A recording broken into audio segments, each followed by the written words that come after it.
Welcome to Forward Ever, Leading in Challenging Times, presented by Worth Wealth Management, a weekly conversation with area leaders about how to persevere during uncertain times. Now here's your host, Gary Shorman. Hi, everyone, and welcome to Forward Ever, Leading in Challenging Times. We have a special guest today, and it's our state senator, Senator Roger Marshall, who's in Washington, D.C., and I caught him in a workout there, and of course, being a doctor, how important it is to be healthy. Senator, good to have you on our program today. Yeah, Gary, it's always great to be with you, and appreciate you taking some time to let us catch up here. Well, one of the things I want to talk about, I happened to be in D.C. last week, and you were in all of your senator clothes last week when we met, and thank you for taking some time to talk about employee ownership. Yeah, Gary, it was great to be with you, and I remember the time I first sat down with Eagle Radio and your leadership team, and we talked about employee ownership, ESOP. So it's something I've taken near and dear to heart. I actually started under President Reagan. It was a plan where you keep a business like Eagle Media. You're way more than Eagle Radio, obviously. Eagle Media now, and keep some foreign ownership from buying it or somebody from out of town buying it. So it's a great way to keep local ownership. So there's some specific laws that help protect you and your employees, and want to make sure we keep that exactly where it is right now. Well, appreciate your help with that, Senator. And there's always issues that you as a senator can help that nobody else can. And so thank you for jumping in the middle of that and helping. I like your quote. You told us employee ownership is better than sliced bread. And I really like sliced bread. There you go. Yeah, it absolutely is. When I meet these companies that are employee owned, everyone's got a hop in their step, right? They got a smile. They're sharing in their rewards. They just have a little bit more buy-in. I've never went to one of them, and I've been to several dozen, that their culture is very unique, and everyone working for that for a nice retirement plan and the rewards after every quarter. So love what you guys do. Well, appreciate your help. And you're out working out. Being healthy is one thing that's so important to what we do every day to be our very best. You're working out to be healthy. I noticed your shirt says Prairie Dogs. Is that a state capital team, or what are the Prairie Dogs? So believe it or not, we've got the #1 ranked slow pitch softball team up here. One of the things we do is we recruit specifically for batting power, not just average, but we need power. We got some pretty good gloves up here. So when we're out there recruiting interns, we want to know if you can hit a softball or not. But it's a great team building thing that we do. Even folks that work for us over on the house that maybe they took a job on K-Street or something, they still come back and play on our softball team. We did lose one game last year. I'm very upset about it. But some of our stars were gone that game. So the season started last week. We're 1-0. The Prairie Dogs, go Prairie Dogs. Go Prairie Dogs. And that team building thing is so important, especially with the divisiveness that seems to happen so much in D.C. And being able to get people out, being able to play, being able to do those things outside, it gets people together away from, I'll say, both the chambers and that place where all the conflicts. And that's one of the things you and I talked about is that, the conflict that takes place there just doesn't mean or doesn't lead to good answers sometimes.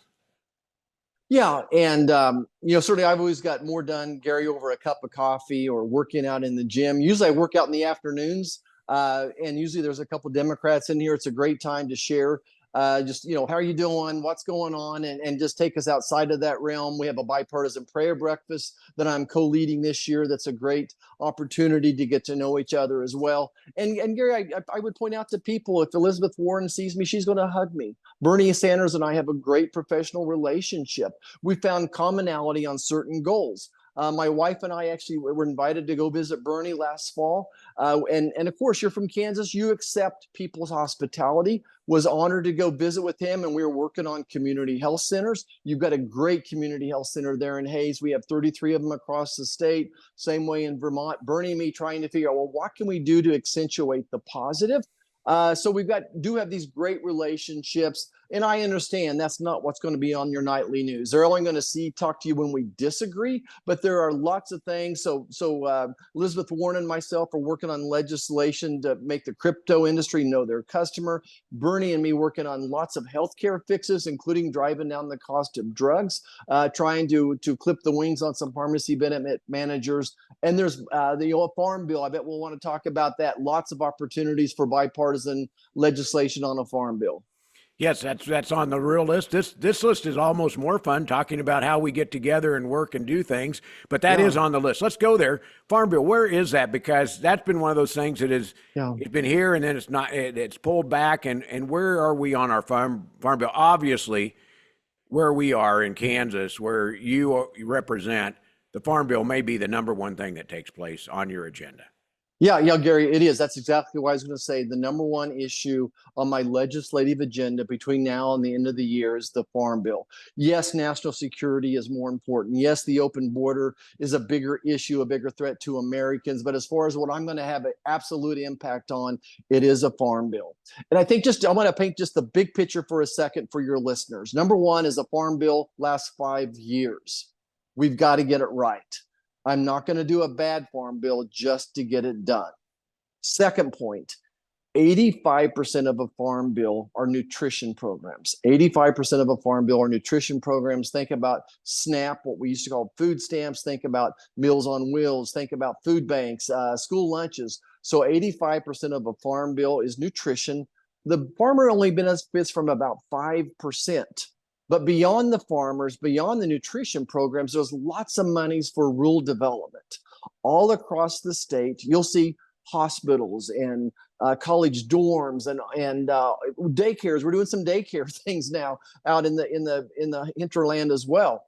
So there's lots of opportunities, water programs, municipalities doing work on the water system. So that's also important. Where it is now, look, the House is going to probably mark up a bill next week. Mark up a bill. That means they've got text. They're going to make amendments. They're going to have a formal hearing. So they made a lot of progress.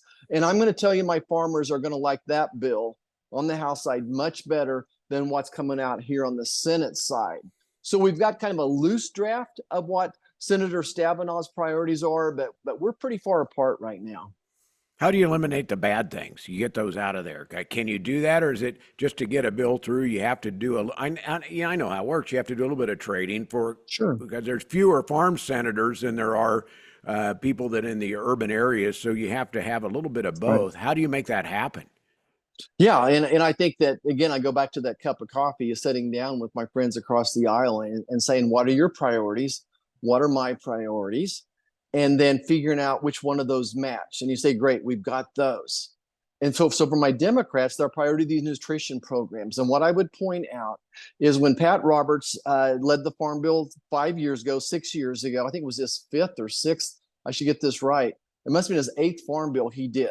So, I mean, we're missing him. We do miss him. I'm trying to fill those boots, but those are big boots. I was on the Ag Committee. That Farm Bill budgeted $60 billion a year for the food program, $60 billion. Last year, we spent $180 billion, okay? And so we tripled the nutrition budget. So I gave on that. You know, I believe in the nutrition programs. I think there's people out there that need to go back to work and we need to cut back on their food stamps. We'll talk about that later. So we gave them, you know, that tripling of the nutrition programs. And what I asked for was a smidgen of increase in crop insurance. And that's really the hang up over here. I'm not budging until we get some more help with crop insurance. I don't have to tell you or your listeners that you can be the best farmer in the world, have a great wheat crop, 60 bushel an acre dry land crop out there, and have a hailstorm hit tonight and it's over with. And what crop insurance does is allow the farmer to plant next year's crop. He's not going to get rich on it. He'd much rather harvest a good crop, but crop insurance allows him to plant next year's crop. And that gives us a steadier food supply and helps keep the cost of food down. And we could talk about inflation, but the farmer is not benefiting from any of that inflation. Commodity prices are actually down. And expenses are up to put everything in the ground, from fertilizer to the fuel that goes into that. We all know that. What's the timeline, Senator, for doing this? And by the way, we have an election in the middle of all of this. What's your timeline to make something happen? Yeah, so we'll see what happens on the House side. I think if they can get something done over there, and I think that I will like it. I do think that they're going to help with crop insurance and the Title I programs. And then we'll put that in front of Senator Stabenow and say how far apart we are.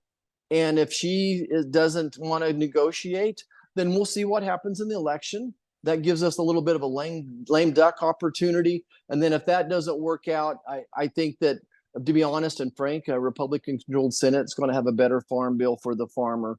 And I think John Bozeman from Arkansas would be a great chairman to lead that. So we'll get an extension done if necessary and write a good farm bill come January of next year if things go as planned.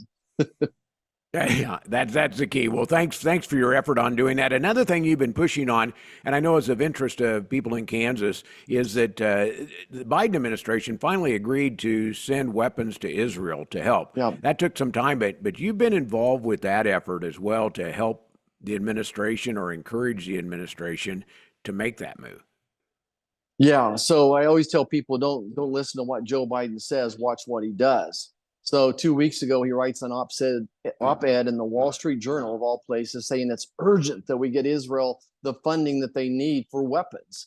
So they passed that bill against my wishes because it had so much other pork in it, so much money for Ukraine, among other things, and it didn't take care of the border. But regardless, he got his bill passed. And then the first thing he does is pull the rug out from under people. He got a lot of people to support funding for Ukraine by promising them funding for Israel. He lied to us. He lied to the Speaker of the House. And we're doing everything we can to hold him accountable. I think what he's doing is unconstitutional. I think it's illegal that Congress appropriated the money to do that. I don't see how he can hold it up. So I think he's starting to listen to the pressure a little bit now. Oh, that's good to hear. Secondly, going back to Kansas, you were back here and you toured some of the tornado damage in northeast Kansas that took place. That one, as a senator, has to be hard to come back to your home state and see that kind of devastation. Yeah, but at the same time, I think that, Gary, it's important to do that. I think that people can use a message of hope, that they need to know that, yes, I'm your senator in D.C., but I do care what's happening, at home in Westmoreland. In this particular case, 22 houses were basically flattened, sucked off their foundation. You and I have seen tornadoes like this before, but it was basically 6 or 7 city blocks that were basically just annihilated. I remember, I'm sure you went and visited Hoisington after that big tornado, and it looked like a combine had been set at 6 feet and just went through the north half of that town. And this was similar. The twisted trees is just so, I hate to use the word fascinating, but just the amount of force that it must take to twist a tree and snap it, 6-10 foot off the ground as well. We lost one person and we certainly mourn her loss. I think it's a miracle, though, that when 22 houses are literally destroyed, we only lost one person. So I want to salute EMS and all those emergency people out there that tried to get the warning to people. And just so proud, of course, of that community coming together and helping each other out, whether it's food, clothes, and just helping people track down all those treasures that have literally just been thrown across the countryside. We visited a little community center there, and people from all over, and even the countryside, were bringing in pictures and albums that have been scattered along the creek and caught in the tree. So it's a sad time, but I know that Westmoreland will come together and be okay. And rebuild. Kansans are good at rebuilding. We've seen that Yes, time and sir. time again. Senator, I want to come back and talk just a little bit about some of those other things you have on your short list agenda, just briefly, and then talk about your team, because one thing I noticed last week when I was there, your team gets a lot of things done. So let's take a quick break. Our guest today is Senator Roger Marshall from the state of Kansas in Washington, D.C. We caught him in one of his workouts. We're going to finish up here in just a minute. Stay tuned. Our program is brought to you by Worth Wealth Management. Back after this. The most successful investors are those that can keep their emotions in check and take a longer-term view at what portfolios will be worth 3 to 5 years down the road. I'd say that's the most important in determining what investor outcomes are. Market corrections will continue in the future. We've seen many of them over the years, only to see equity prices rise higher, and that'll be the case in the future. Worth Wealth Management, enhancing lives and strengthening families. Welcome back to Forward Ever, leading in challenging times. I'm not sure there's ever a time when it's not challenging, especially when your work is in Washington, D.C. That's what our guest is doing. Our guest is Senator Roger Marshall, who represents the state of Kansas as our state senator there. And a lot of things get done. A lot of things are in the work, but it takes a good team to make that happen. Tell me a little bit about your team, because I've seen a lot of work getting done in the background by your team in the last few years. It's been a lot of growth there. Yeah, Gary, well, thank you for mentioning, and staff is so important, much more important than I could have ever imagined in the Senate. And I've always been blessed with great staff. Physician, the first 3 people I hired in my medical practice were still working for me 25 years later when I retired to run for Congress. And the same way up here, most of these people have stuck with me. Most of them are Kansas. Most of them have an agriculture background. I'm really proud of the folks back in the state. Katie Sawyer has led that charge since day one for me. She and her husband and 2 boys are on a multi-generational farm, but she represents us full-time across the state. I think of the dozen or so staff members we have back in the state, every one of them has some connection to agriculture. They were raised on her farm. Their parents, their husband, their spouse, someone is farming. So they're still really connected to agriculture, which I think is important. Up here in DC, when you're a senator, you do get the cream of the crop, so to speak. It's a 6-year plan for the most part. So over on the House side, you didn't know if your boss is going to lose their job in 2 years. So I do think it's, we get the grad students, we get the people that have had 4 or 5 or 6 years of experience, and I'm very proud. Each one of them has been able to develop an expertise. Charlotte Pineda does my healthcare. Bill Bursick does all my financial services. Tucker Stewart, 4th generation rancher from Washington County, Kansas, leads our farm bill as well. So we've been blessed with great staff. And really, you want to know how to get to my heart. You want something done, drive over to Salina and meet my staff down there in that office, or drive over to Garden City and meet Becca Swinder down there. And those folks will help you get something done. Well, as we finish up, I know you have some other great things. Anything on your short list that you want to talk to Kansans about? Well, Gary, my priorities are always determined by Kansans. The number one concern that Kansas has is this open border and the lawlessness that's going on. So I'm going to continue to push every day to close the southern border. In the meantime, support my law enforcement officers. If your listeners run into any law enforcement officers, tell them thank you. This is National Police or National Law Enforcement Officers Week. They do a great job. Crime is just exploding. Based upon those roundtables that I've had with them, they tell me they cannot arrest their way out of this. And then they ask me, why can't you get the border secured? I think the second biggest concern Kansans talk to me about is the cost of gas and groceries. This inflation was brought around by Joe Biden's policies. When you're printing money up here, it leads to inflation and higher interest rates. Obviously, his war on American energy has driven the price of gasoline up. Oil and gas still very, very important to Kansas economy, especially in where your listeners are. It's a huge imprint.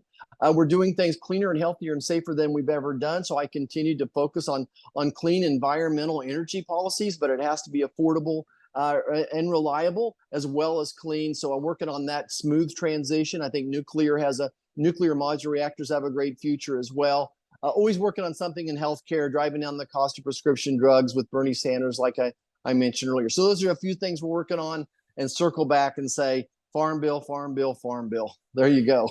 And you are very accessible. I know that because you can go to your website and find you there. It's not hard to get a hold of you and send a message or work with your team at any of the locations you had. But thanks so much for taking some time, this time out of your workout. So I'm glad you're staying healthy. Sometimes in DC with all the dinners and events and things like that, you can only eat ice cream and hors d'oeuvres so long before that pays off in the wrong way. But good to see you staying healthy, Senator.